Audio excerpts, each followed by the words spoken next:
Do we want to live in a country of freedom,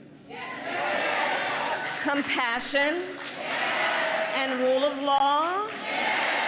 Or a country of chaos, fear, and hate? That was the Democratic counter-programming to Donald Trump's closing night speech at the RNC. Vice President Kamala Harris on the campaign trail in Battleground, North Carolina yesterday afternoon. Vice President Harris used the event to draw voters' attention to the extreme positions of Donald Trump's running mate, J.D. Vance, even the ones he doesn't talk about in public. He did not talk about Project 2025, their 900-page blueprint for a second Trump term. He did not talk about it because their plans are extreme and they are divisive. In recent days, they've been trying to portray themselves as the party of unity. But here's the thing. If you claim to stand for unity, you need to do more than just use the word.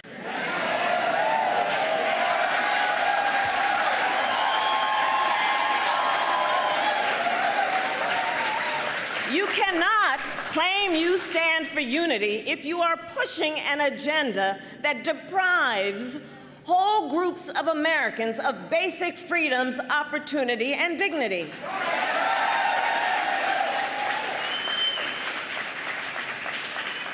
You cannot claim you stand for unity if you are intent on taking reproductive freedoms from the people of America and the women of America.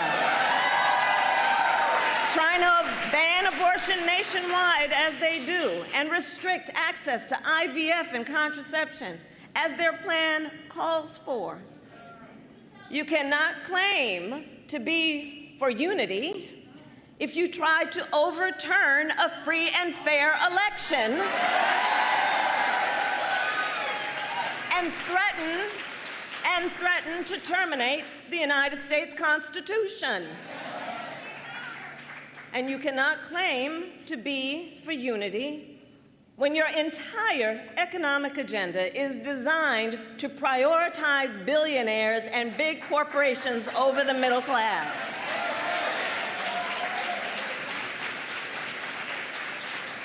We're too busy watching what you're doing to hear what you're saying.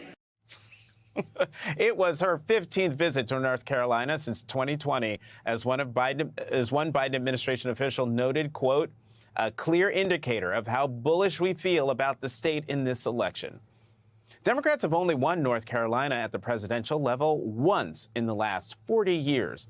But Joe Biden narrowly lost to Donald Trump by just 74,000 votes, the closest a Democrat has come since Barack Obama won the state in 2008.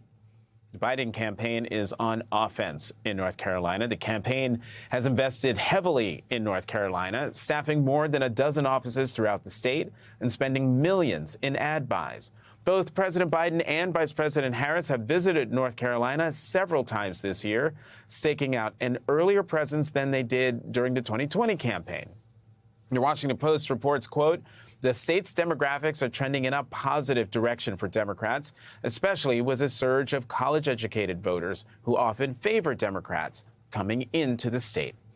And Biden campaign chair Jen O'Malley Dillon told USA Today she feels, quote, bullish about North Carolina, also because of extreme laws that have passed the Republican-controlled North Carolina, including new abortion restrictions and a beyond extreme candidate running for governor, referring to Mark Robinson, North Carolina's Republican nominee for governor, to mobilize voter turnout. Joining us now, Anderson Clayton, chair of the North Carolina Democratic Party. Madam Chairman, thank you very much for being here, coming on The Last Word. How important was it to have Vice President Harris in North Carolina during the Republican convention week? Did it resonate with voters?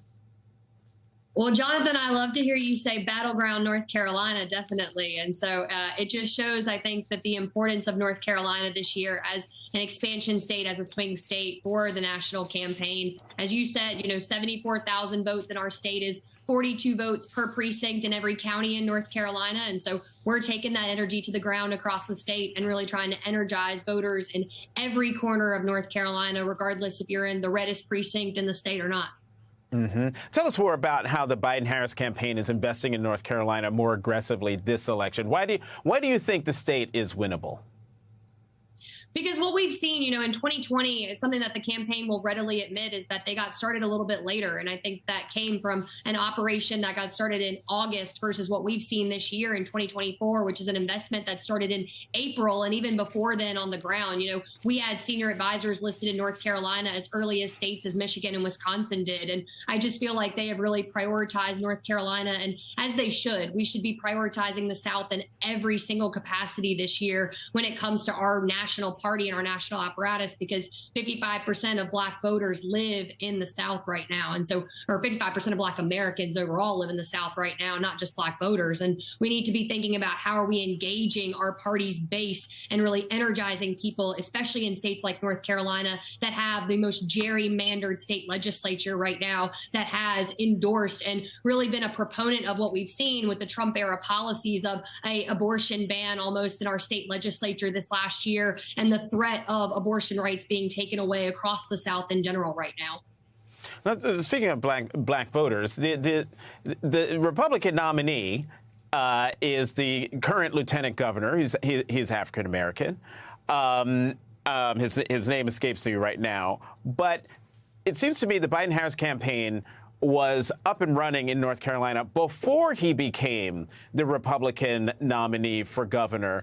So what do Democrats need to do to turn out voters in November? Is it enough to have a foil like the African-American Republican candidate for governor?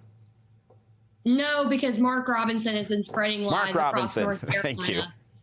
Yes, sir. No, I hate to say his name, honestly, on national television, but I think people need to know who our opponent is this year in North Carolina, someone that would be willing to take our state further backwards than the Republican state legislature has managed to do over the last 13 years of the Republican oppression that we've been facing in our state legislature under gerrymandered maps. And Josh Stein, who is our current attorney general in North Carolina right now, who is running as the Democratic nominee for governor, has been someone that has been a dedicated public servant to our state. And I've told folks this year in our state, we need someone that cares about the people of North Carolina, that cares about being a public servant more than they care about being a politician, and someone with a bully pulpit that wants to go around and spread fear and hate across many communities throughout our state.